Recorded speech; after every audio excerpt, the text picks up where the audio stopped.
ඔබේ ප්‍රඥාව අවදි කරන්න අම්රිතා. அனைவருக்கும் வணக்கம். நான் கணேசமூர்த்தி இதயராஜ். நாளை மறுதினம் செம்மணி வளைவில் இடம்பெறவிருக்கும் அமைதி வழியிலான ஆர்ப்பாட்டத்திற்கு வந்து மக்கள் செயல் தன்னார்வ இளைஞர்களால் ஒழுங்கு செய்யப்பட்டிருக்கின்றது. இந்த போராட்டம் முற்றுமுழுதாக மக்களாலேயே செய்யப்படுகின்ற ஒரு போராட்டமாக நிகழ வேண்டும் என்று நாங்கள் முடிவெடுத்திருக்கின்றோம். எனவே இந்த போராட்டத்திற்கு வந்து அணையா தீபம் என்று நாங்கள் பெயரிட்டிருக்கின்றோம்.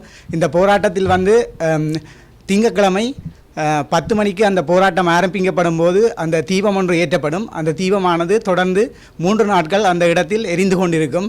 எனவே அந்த தீபம் எரிந்து கொண்டிருக்கும் போது அந்த தீபத்திற்கான விளக்குத்திரி, எண்ணெய் போன்ற தேவையான பொருட்கள் அனைத்தும் மக்களிடமிருந்தே நாங்கள் எதிர்பார்த்து மக்களாகவே தாங்கள் கொண்டு வந்து அந்த எண்ணெய்கள் இதுகளை ஊற்றி அந்த இதுகளை தங்களுடைய உணர்வுகளாக அதில் வெளிப்படுத்த வேண்டும் என்று நாங்கள் எதிர்பார்க்கின்றோம். அதே போன்று அங்கு அமைக்கப்பட இருக்கின்ற கொட்டகை, கதிரை போன்ற விடயங்களுக்கு கூட நாங்கள் மக்களிடமிருந்தே அதுக்குரிய ஏற்பாடுகளை எதிர்பார்த்திருக்கின்றோம். எனவே இவற்றை எங்களுக்கு செய்து தரக்கூடியவர்கள் எங்களுடைய மக்கள் செயல் என்ற அமைப்பினூடாக தொடர்பு கொள்வதன் மூலம் தொடர்பு கொண்டு அதற்குரிய ஒழுங்கலை செய்யுமாறும், மற்றது அங்கே வணக்க நிகழ்வுகள் செலுத்தும் போது பூக்கள், மாலைகள் என்பனவும் எங்களுக்கு தேவைப்பாடாக இருக்கும். எனவே மக்கள் அனைவரும் உணர்வுபூர்வமாக அந்த போராட்டத்தினை முன்னெடுப்பதற்கு பூக்கள், மாலைகள் கொண்டு வருமாறும், அத்துடன் நாடகங்கள், சில நாடகங்கள் நாங்கள் எங்களுடைய அடுத்த தலைமுறையினருக்கு எங்களுடைய பழைய வாழ்வியல்களை